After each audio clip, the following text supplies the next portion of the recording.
Welcome back to my channel. Idli தோசைக்கு இந்த வேர்க்கடலை சட்னி இதே ஸ்டைலில் ஒரு முறை செஞ்சு பாருங்கள். எப்படி செய்யலான்னு சொல்லிட்டு இந்த வீடியோவில் பார்க்கலாம் வாங்க. அடுப்பை ஆன் பண்ணிவிட்டு ஒரு பேன் வச்சுக்கோங்க. 2 ஸ்பூன் எண்ணெய் விட்டு எண்ணெய் நல்லா சூடானதும் 1/2 ஸ்பூன் ஜீரகம், 1 ஸ்பூன் கடலைப்பருப்பு சேர்த்து நல்லா வதக்கிக்கோங்க. இப்போ ஒரு மீடியம் சைஸ் ஆனியன் கட் பண்ணிவிட்டு இதோடு சேர்த்துட்டு ஒரு 7லேருந்து 8 காஞ்ச மிளகாய் இதோடு சேர்த்துட்டு நல்லா வதக்கிக்கோங்க.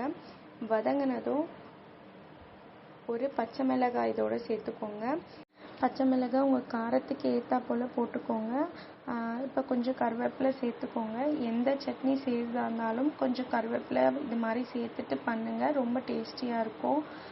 இப்போ நெல்லிக்காய் சைஸ் புளி எடுத்து இதோடு சேர்த்துட்டு ஒரு 30 செகண்ட்ஸ்க்கு நல்லா வதக்கிக்கோங்க. வதங்கினதும் ஸ்டவ் ஆஃப் பண்ணிவிடுங்க.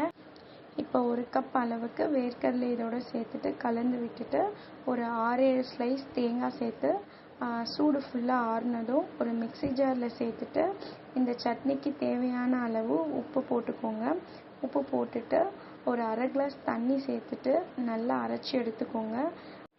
நல்லா அரைஞ்சதும் ஒரு பவுலில் சேர்த்துக்கோங்க. சேர்த்துட்டு மிக்ஸி ஜார்லேயும் கொஞ்சம் தண்ணி விட்டு அதோடு சேர்த்துக்கோங்க. இப்போ எப்பயும் தாளிக்கிற மாதிரி அடுப்பில் ஒரு பேன் வச்சுட்டு 2 ஸ்பூன் எண்ணெய் விட்டுட்டு 1/2 ஸ்பூன் கடுகு உளுத்தம்பருப்பு போட்டு நல்லா பொரிஞ்சதும் 2 காஞ்ச மிளகாய், 1/4 ஸ்பூன் பெருங்காயத்தூள், கொஞ்சம் கருவேப்பிலை போட்டு நல்லா தாளித்து சட்னியோடு சேர்த்துக்கோங்க.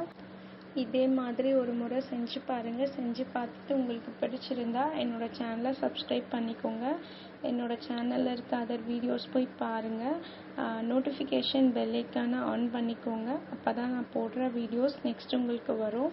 இந்த மாதிரி கிறிஸ்பியான தோசை சுட்டுட்டு இந்த வேர்க்கடலை சட்னி வச்சு நீங்கள் சாப்பிட்டு பாருங்கள். அவ்வளோ சூப்பராக இருக்கும். தேங்க்யூ ஸோ மச் ஃபார் வாட்சிங்.